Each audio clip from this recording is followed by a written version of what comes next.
Salut, c'est Hadès. Dans cette vidéo, on va parler or, argent et le trésor public. Deux métaux lourds, un état vorace. Chronique d'un métalleux fiscophobe. Le fisc et le métal, une vieille histoire d'amour, à sens unique. Les métaux précieux, l'éclat de l'or, la noblesse de l'argent, la promesse d'un avenir radieux. Jusqu'à ce qu'un contrôleur des impôts vienne tout ternir avec son tableau Excel et son formulaire 2091. On pensait que le vrai ennemi, c'était la dévaluation, l'euro numérique ou la huitième vague d'inflation. Mais non, c'est la fiscalité, insidieuse, complexe et surtout inévitable. Prenons un peu de temps pour plonger dans les abysses de la taxation des métaux précieux en France, en Europe et dans le vaste monde. Du temps pour plus d'ironie dorée, de sarcasme argenté et de révélations plombantes. Métaux précieux. Petit manuel de survie avant la taxation. Ce qui est vraiment considéré comme précieux. Parce que non, tout ce qui brille n'est pas fiscalement intéressant. L'or, oui, l'argent, peut-être. Le platine, il a des problèmes d'identité. Le palladium, il n'a pas encore lu la Constitution française. L'or d'investissement. Pièce frappée après 1800.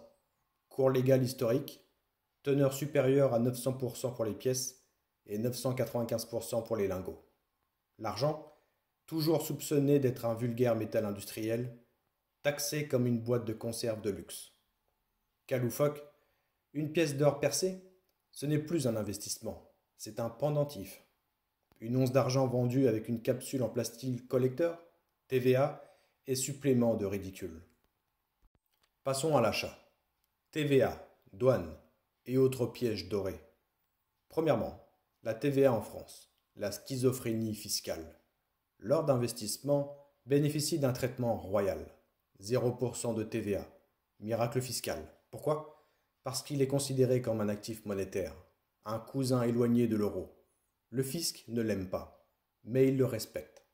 L'argent, en revanche, 20% de TVA, parce qu'il est vu comme une vulgaire matière première industrielle. Pour résumer, tu veux acheter un lingot d'or? Aucune taxe. Tu veux une pauvre petite once d'argent? Bienvenue dans le monde merveilleux de la TVA. Et ce, même si tu comptes l'enterrer au fond de ton jardin pour survivre à l'effondrement civilisationnel. Le fisc, lui, s'en fout. Il prélève à la racine. Faisons un détour par l'Allemagne, la Belgique et autres havres fiscaux. Certains malins pensent contourner la France en achetant à l'étranger.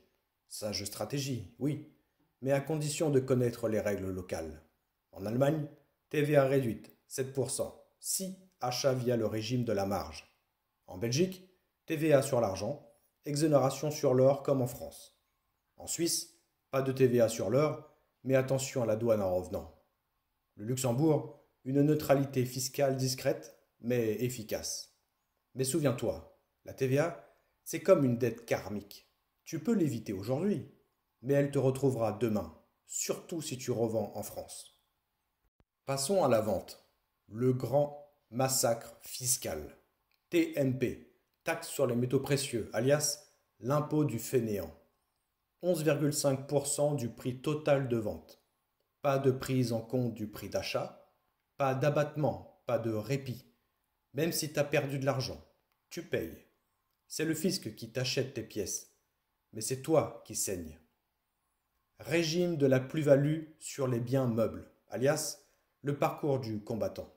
36,2% sur la plus-value, abattement de 5% par an à partir de la troisième année. Exonération totale après 22 ans. Nécessite une facture en bonne et due forme, datée, nominative et lisible, sans microscope. La différence, c'est un peu comme choisir entre un coup de massue direct ou une hémorragie lente, mais élégante. Enfin, l'humiliation ultime. Vendre à perte et payer quand même. Scénario classique, tu as acheté au plus haut, tu revends au plus bas, et comme tu n'as pas gardé la facture, tu passes par la TMP. Donc, double peine. Bienvenue dans le cercle dantesque de la fiscalité française. Les années passent, la transmission arrive. Donation, succession, quand la mort n'arrête pas la taxe. Droit de succession classique. Valeur de marché le jour de la transmission. Don manuel possible, mais à déclarer. Le petit-fils reçoit des pièces d'or? Très bien. mais il doit les déclarer dans les 30 jours et prouver leur origine. Sinon, c'est 1. Présomption de donation déguisée. 2. Redressement. 3. Famille fâchée à vie. Voici quelques cas pratiques. Des cas abracadabrants. 1. Le survivaliste qui cache ses lingots dans les bois. Pas de facture, pas d'héritier informé. Résultat, des champignons dorés pour les sangliers. 2. Le collectionneur compulsif qui achète à prix d'or sur eBay. TVA incluse, frais de port, usurier. Pas de revente facile. Et une collection de pandas chinois sans valeur fiscale. Et enfin, le youtubeur qui recommande l'argent métal et oublie la fiscalité. 20% à l'achat. TMP à la revente, mais des millions de vues. Ça compense, non? PS, je me sens pas du tout concerné. Nous voici dans le comparatif international. Partir ou rester? États-Unis. Pas de TVA, mais taxe sur la plus-value jusqu'à 28%. Formulaire 1099B, dès 600 $. Contrôle renforcé si achat chez un dealer enregistré. En Allemagne, exonération totale si détention supérieure à 1 année.